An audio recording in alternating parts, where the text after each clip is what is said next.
அண்மை செய்தியை பார்க்கிறோம். ஈரோடு இரட்டை கொலை தொடர்பாக மக்களிடையே அச்சம் ஏற்பட்டிருப்பதாக அன்புமணி தெரிவித்திருக்கிறார். அடுத்தடுத்து நடைபெறக்கூடிய கொலைக்கு காரணமானவர்கள் மீது உரிய நடவடிக்கை எடுக்க வேண்டும் என்றும் அவர் கேட்டுக் கொண்டிருக்கிறார். இது குறித்த கூடுதல் விவரங்களோடு செய்தியாளர் கோகுல் இணைந்திருக்கிறார். அவரிடம் பேசலாம். கோகுல், இப்ப இந்த ஈரோடு சிவகிரி கொலை தொடர்பாக எதிர்க்கட்சித் தலைவரும் இதற்கு எதிர்வினையாற்றியிருந்தார். தற்போது அன்புமணியும் இந்த குறித்த கருத்து தெரிவித்திருக்கிறார். விவரங்கள்.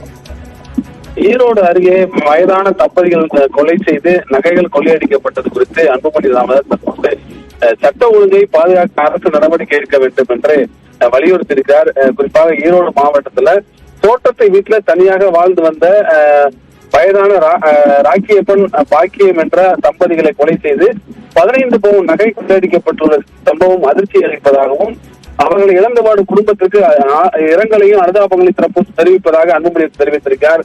தமிழ்நாட்டில் அண்மை காலமாகவே பணம் நகைக்காக வயது முதிர்ந்த இளைஞர்கள் படுகொலை செய்யப்படுவது அதிகரித்து வருவதாகவும் திருப்பூர் மாவட்டத்தில் இதே போன்று தோட்டத்து வீட்டுல 78 வயதான தெய்வசிகாமணி, அவருடைய மனைவி மற்றும் செந்தில்குமார் ஆகிய மூவரும் கடந்த நவம்பர் மாதம் 28ஆம் தேதி கொலை செய்யப்பட்டு நகை பணம் கொள்ளையடிக்கப்பட்ட சம்பவத்துல 150 நாட்கள் ஆகிய இதுவரை துப்பு துளக்க முடியவில்லை என்று அன்புமணி ராமதாஸ் தெரிவித்திருக்கிறார். அடுத்தடுத்து நடக்கும் கொலைகளும் அதற்கு காரணமானவர்கள் கண்டுபிடிக்கப்படாததும் மக்கள் மத்தியில பெரும் அச்சத்தை ஏற்படுத்தியிருப்பதாகவும் அவர் தெரிவித்திருக்கிறார். இந்த நிலையை மாற்றி மக்களிடம் நம்பிக்கையும் பாதுகாப்பு உணர்வையும் ஏற்படுத்த வேண்டியது தமிழக அரசின் கடமை என்றும் இதை உணர்ந்து தமிழ்நாட்டில் சட்ட ஒழுங்கை பாதுகாக்க தமிழக அரசு நடவடிக்கை எடுக்க வேண்டும் என்று பாமகவுடைய தலைவர் அன்புமணி ராமதாஸ் வலியுறுத்தியிருக்கிறார்.